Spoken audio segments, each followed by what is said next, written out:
तसेच टीम बीच्या सदस्यांनी सुद्धा यांच्यावर ट्रस्ट ठेवण्यासारखं यांच्यामध्ये काहीच नाही आहे, तरीसुद्धा हे सतत टीम बीवरती आपण ट्रस्ट नाही ठेवू शकत हे बोलताना दिसतात, पण ते कधीच नाहीत बोलत. आणि जे की कालच्या एपिसोडवरूनच कळलं असेल की वैभव हा टीम एचा असून त्यानेच ट्रस्ट तोडलेला आहे.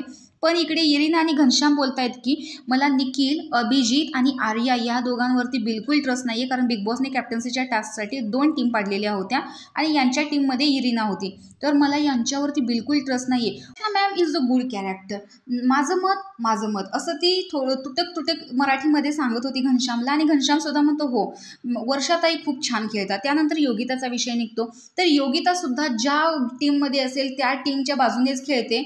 तर इकडे घनश्याम म्हणतो की हो योगिताताई खूप छान खेळते, प्रामाणिकपणे ती खेळते आणि तिच्या खेळण्यामुळे ना समोरच्या टीमला ट्रस्ट होतो. आणि त्यानंतर येतो सूरजचा विषय तर तो स्ट्रॉंग आहे, मला तो माझं हृदय आहे. आणि त्याच्यानंतर त्याच्यात जर काही बघितलं तर त्याला नाही खेळ कळत, त्याला नाही समजत, ठीक आहे, पण मग तो खूप छान आहे, तो खूप छान पर्सन आहे असं ती इकडे सांगत असते. तर घनश्यामसुद्धा त्याच्यावरती ॲग्री होतो. तर यांच्याच टीमच्या मेंबरने म्हणजे वैभवने ट्रस्ट तोडलेला आहे सगळ्यांचा, आणि तरी देखील इरिना दुसऱ्याच्या टीमच्याबद्दल ट्रस्टचा विषय मांडताना दिसते. तर तुम्ही सुद्धा इरिनाच्या बोलण्याशी सहमत आहात का हे कमेंट बॉक्समध्ये नक्की सांगा. अशाच व्हिडिओच्या अपडेटसाठी आपल्या चॅनलला सबस्क्राईब करा. तोपर्यंत बाय.